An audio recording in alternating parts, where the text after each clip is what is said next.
Jayalakshmi, this is of course the battle, the Lok Sabha battle that we're talking about. But this time it's not the government versus the opposition. In fact, it's the opposition versus the opposition. India Bloc leaders now fighting among themselves. Give us a sense of how much Congress versus left is going to do a damage to the opposition, and also how much is it going to benefit the BJP in Kerala?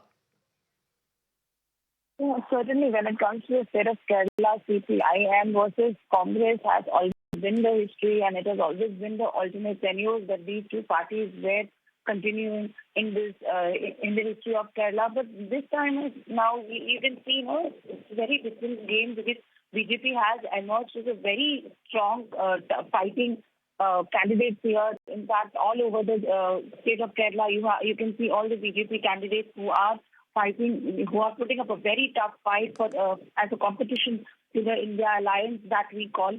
And in fact, this infighting between the India alliance or the Congress versus left has been increasing day by day. And CM Pinarayi Vijayan has, on an everyday basis now, if I should say, has been attacking Rahul Gandhi on various topics and on various issues, has been attacking Congress and vice versa.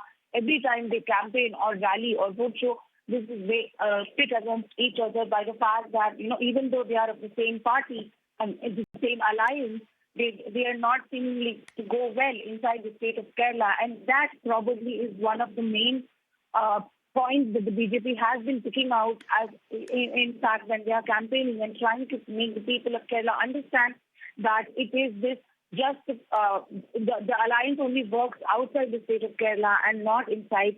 And now, just recently, we just heard how CM Pinarayi Vijayan hit out at Congress that, they are not afraid of going to jail because he claims that it was in the rule of I.N.D.I.A. Gandhi, the CM Pinarayi Vijayan and his comrades went inside jail, and hence he is challenging Rahul Gandhi that the term jail does not scare them and they are going to fight or contest against RSS/BJP very strongly, and that they do not need the help of Congress to do so. Right, Jayalakshmi, of course, a very interesting alliance dynamics there coming to the fore from Kerala. We'll, of course, keep coming back to you for more on that. But shifting tracks now, the great Indian election is here, and along with it comes a lot of drama and frenzy. So what does it mean for the opposition? Why are they calling it a battle to save democracy? To answer that and a lot more, my colleague Shreya Dhondiyal spoke to former Union Minister and senior Congress leader P. Chidambaram. Listen in. By asking you whether your perspective on why you vote has changed over time and over the years?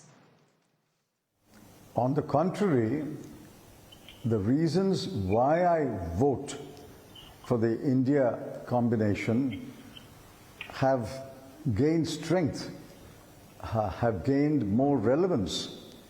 It's quite clear after the BJP's manifesto, which they don't call a manifesto, they call it Modi ki guarantee, clearly charts the path to an autocracy, an electoral autocracy, where they will follow policies and impose programs which exclude large sections of the people on the ground that they are religious minorities or linguistic minorities. Therefore, this is a dangerous path on which the BJP wants to lead the country, and therefore we must oppose the BJP even more strongly in order to save democracy, save the Westminster principles of parliamentary democracy, save free and fair elections, and save the human and fundamental rights of citizens of India. Mr. Chidambaram, immediately after you cast your vote, you said that the India alliance will sweep the elections in Tamil Nadu. Is that a bit of an overestimation, given that the sort of effort that the BJP has made in Tamil Nadu this time? I stand by the statement I made this morning. I've made the same statement 1 month ago. I've made the same statement 3 months ago. I agree. I'm a small fry compared to the formidable leader of the BJP in Tamil Nadu, Mr. I.N.D.I.A. I agree I'm a small fry. But look at the columns that are devoted to Mr. Annamalai's statement in every newspaper, including English newspapers. And look at the time that is given to him on television channels. The time and space given to Mr. Annamalai is certainly befitting a tall leader of a large party. But what do we get? We get one column or two columns and a few minutes on television space.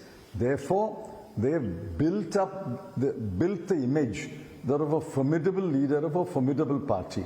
We'll wait until June 4. Let us see what happens in Coimbatore constituency, where Mr. Annamalai is a candidate. Mr. Chidambaram, the fact is that Mr. Annamalai is getting so much attention because he's injected the spirit of competition in this election. Yes, you can argue that this is a one-sided election, but the fact is that the BJP usually plays the game to win. Mr. Annamalai is called the BJP Singham, especially in and around Coimbatore. I want to know what you think of him. I have no view on him personally, because I don't even know him personally. I've never met him or spoken to him. I think once he walked down the aisle when I was sitting in an aircraft, and we nodded, we greeted each other. I don't even know him, so I have no personal view. I'm only looking at him as the president of the BJP in Tamil Nadu, and my advance sympathies to him that the BJP will lose in all seats in Tamil Nadu. You're completely dismissing the effort that the Prime Minister of this country has put in your state, the state of Tamil Nadu. He has held 9 rallies there. Are you telling me, despite all this effort, the BJP will not be able to make any inroads at all, if not seats in vote share as well? No, I'm not discounting the Honorable Prime Minister's effort. He made an effort, but it's an effort in vain. Because the Tamil Nadu people do not accept the policies of the BJP, the approach of the BJP, and the so-called manifesto of the BJP. For example, the Congress manifesto was described by the Chief Minister of Tamil Nadu, Mr. Stalin, as the hero of this election. Now, I'm grateful to him. The 4 or 5 programs announced in the Congress manifesto have left a deep impression on the masses of Tamil Nadu. The message has gone home. Whereas the BJP's so-called manifesto vanished without a trace in about 3 hours. Nobody speaks about the BJP's manifesto in the villages or towns of Tamil Nadu. Can I just very quickly then shift our focus from the south to the north? This is where the Prime Minister was in UP, criticizing the Samajwadi Party and the Congress, saying that the cinema showed by the 2 princes of Uttar Pradesh, Rahul and Akhilesh, has been rejected by the people of India. Can I ask you whether this election has particularly been a great one for personal jibes and personal attacks? I have never made a personal attack on anyone. Whenever I refer to the Prime Minister, I refer to him as Honorable Prime Minister. I don't believe in personal attacks. But what is the Honorable Prime Minister doing in the statement that you quoted? He's making personal attacks on 2 young leaders, one of the Samajwadi Party and one of the Congress Party, by saying they are corrupt. They are guilty of nepotism. Please understand that these are accusations. There is a difference between accusations and findings of guilt. These are accusations made by the BJP, however tall the leader may be. These are accusations made by the BJP, and you jump to the conclusion that they have been found guilty. What have they been found guilty of? Who has been found guilty? Has Mr. Rahul Gandhi been found guilty of any charge?